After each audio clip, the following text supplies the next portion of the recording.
Welcome to খেল দুনিয়া। Transfer market বন্ধ হতে আর একদিন মতন বাকি। এখনো কিন্তু কোনো কিছুই চূড়ান্ত করেনি মোহনবাগান ম্যানেজমেন্ট, অন্তত অফিসিয়ালি তো কোনো কিছুই চূড়ান্ত হয়নি। তো এখন যেটা প্রশ্ন হচ্ছে, তাহলে মোহনবাগানে কি সত্যি কি কেউ আসছে না? আবার এরকমও শোনা যাচ্ছে যে একজন কি দুজন বিদেশি আসতে পারে বা ভারতীয় কোনো প্লেয়ার আসতে পারে, তবে তারা কে বা কারা সেটাও কিন্তু জানা যায়নি। এবং মোহনবাগান ছাড়তে পারে সেরকমও কিন্তু আভাস পাওয়া যাচ্ছে দু একজন প্লেয়ারের ক্ষেত্রে। তো হুগো বুমো তিনি মোহনবাগান ছাড়তে পারেন, এই নিউজটা তো বেশ কয়েকদিন আগেই উঠে এসেছিল, 10-15 দিন আগে। তো তারপর কিন্তু এই নিউজটা ধামাচাপা পড়ে গেছিল এবং হুগো বুমোকে দেখা গেছিল যে মোহনবাগানের সাথে প্র্যাকটিস করতে। আবার কিন্তু এখন নতুনভাবে সেই নিউজটা উঠে এসেছে, যেটা শোনা যাচ্ছে হুগো বুমো সম্ভবত মুম্বাই সিটিএফসিতে তিনি যোগদান করতে চলেছেন এবং মুম্বাই সিটিএফসির হয়ে তিনি খেলবেন এই নেক্সট 6টা মাস।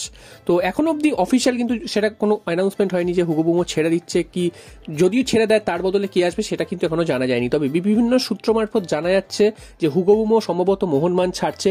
আবারও বলে রাখছি, এটা কিন্তু এখনো কিন্তু কোনো অফিসিয়ালি নয়, তিনি ছাড়তেও পারেন নাও ছাড়তে পারেন, এতটাই কনফিডেন্সিয়ালি করছে মোহনবাগান ম্যানেজমেন্ট, সেটা কিন্তু কোনো নিউজ এখন অবধি পাওয়া যাচ্ছে না। তো হুগো বুমো যদি ছেড়ে যায় মোহনবাগানের, সেক্ষেত্রে মোহনবাগানের মিডফিল্ডের অবস্থা কি হবে বা মোহনবাগানের মিডফিল্ডের দায়িত্ব কে নেবে? কারণ মোহনবাগানের মিডফিল্ড বা সেন্ট্রাল ডিফেন্সিভ মিডফিল্ডার, এই পজিশনটা মোহনবাগানের একদমই অবস্থা খারাপ হয়ে রয়েছে। তো দুটো প্লেয়ারের নাম এই মুহূর্তে ভেসে উঠছে মোহনবাগানে আসতে পারে। সেটা হচ্ছে একজন তোমাদের এর আগেই জানিয়েছিলাম, জুনিয়র মরিনোর নাম, তিনি সেন্ট্রাল ডিফেন্সিভ মিডফিল্ড পজিশনে খেলতে পারেন।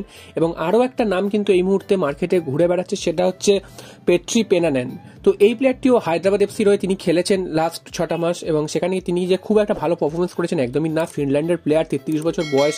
তো এই প্লেয়ারটি মোহনবাগানে আসতে পারেন বলে শোনা যাচ্ছে, তবে এখনও কিন্তু এটাও কনফার্ম হয়নি যে তিনিই আসছেন। তো এই দুটো প্লেয়ারের নাম কিন্তু এই মুহূর্তে মার্কেটে গুঞ্জন ঘুরে বেড়াচ্ছে। তো শেষ পর্যন্ত কি হবে? কালকেরই লাস্ট ডেট, কালকেরই কি কোনো অ্যানাউন্সমেন্ট হবে, নাকি সবাইকে ভুল প্রমাণ করে দিয়ে কোনো নতুন ট্রান্সফার হবেই না বা মোহনবাগান থেকে কেউ বিদায়ই নেবে না, সেরকমই হবে? তো সামনে শুধু কালকে শুধু ট্রান্সফার উইন্ডো শেষই হচ্ছে না, আর দুদিন পর ডার্বি ম্যাচেও মোহনবাগানকে নামতে হবে। তো এখনো অবধি যদি নতুন কোনো প্লেয়ার নিয়ে থাকে, সেক্ষেত্রে সেই প্লেয়ারটি এসে দলের সাথে মানিয়ে নেবে, দলের সাথে খেলা শুরু করবে, সেটাও তো করতে একটা টাইম লাগবে। তো এত কেন ডিলে করছে মোহনবাগান ম্যানেজমেন্ট বা কি করতে চাইছে সেটা কিন্তু কেউই বুঝছে না। এমন না যে মোহনবাগানের অবস্থা যে খুব একটা ভালো বা মোহনবাগানের প্লেয়াররা সবাই ভালো ফর্মে রয়েছে, তাদেরকে কোনো ছাড়ার প্রয়োজন নেই, সেটাও কিন্তু নয়। তবে দুজন বিদেশি, জেসন কামিংস এবং আর্মান্দো সাদুকু, এই দুজনকে যে ছাড়া হচ্ছে না সেটা এক প্রকার নিশ্চিত হয়ে গেছে প্রায়। কারণ এই দুজনকে ছাড়াটা অনেকটাই সমস্যার, কারণ দুজনেরই অনেকটা হাই ভ্যালুর প্লেয়ার, তাদেরকে যদি মাঝপথে ছাড়তে হয় তাহলে কিন্তু অনেকটাই ক্ষতিপূরণ দিতে হবে মোহনবাগানকে। সেই কারণেই মোহনবাগান এই দুজন প্লেয়ারকে হয়তো ছাড়বে না। তবে ডিফেন্স থেকে ব্র্যান্ডন হ্যামিলের যাওয়ার একটা সম্ভাবনা তৈরি হয়েছিল, তিনি লোনে চলে যাচ্ছিলেন মালয়েশিয়ার একটি ক্লাবে। তো সেটাও এখনো তিনি যাবেন কিনা সেটাও কোনো নিউজ বা আপডেট সরকারিভাবে কিছু আসেনি। তো এই নিউজগুলো ঘোরাফেরা করছে। কালকেরই শেষ দিন রয়েছে, কালকেরই সমস্ত কিছু কনফার্ম হয়ে যাবে যে কোনো প্লেয়ার আদৌ আসছে কি আসছে না। আর যদি আসে সেটাও কিন্তু কালকেরই জানা যাবে। আর এই যে প্লেয়ারটির কথা বললাম, পেট্রি পেনানেন, এই প্লেয়ারটিকে নিতে গেলে মোহনবাগানের কিন্তু ট্রান্সফার উইন্ডোর মধ্যেই যে নিতে হবে তার কোনো মানে নেই, কারণ এই প্লেয়ারটি এই মুহূর্তে উইদাউট ক্লাব রয়েছে। কারণ হায়দ্রাবাদ এফসি থেকে তিনি কিন্তু রিলিজ নিয়ে নিয়েছেন, তিনি এখন কোনো ক্লাবের সাথে যুক্ত নন।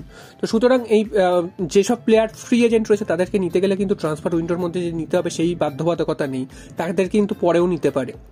যদি এই প্লেয়ারটিকে নিয়ে আসে মোহনবাগান, সেক্ষেত্রে প্লেয়ারটি কেমন হবে, তোমাদের কি মনে হয় সেটা তোমরা অবশ্যই মতামত কমেন্ট বক্সে জানিও। এছাড়াও মোরেনো যে প্লেয়ারটি, এই প্লেয়ারটিও যদি মোহনবাগানে আসে তো সেটাও মোহনবাগানের জন্য কতটা ভালো হবে সেটাও তোমরা অবশ্যই কমেন্ট বক্সে জানিও।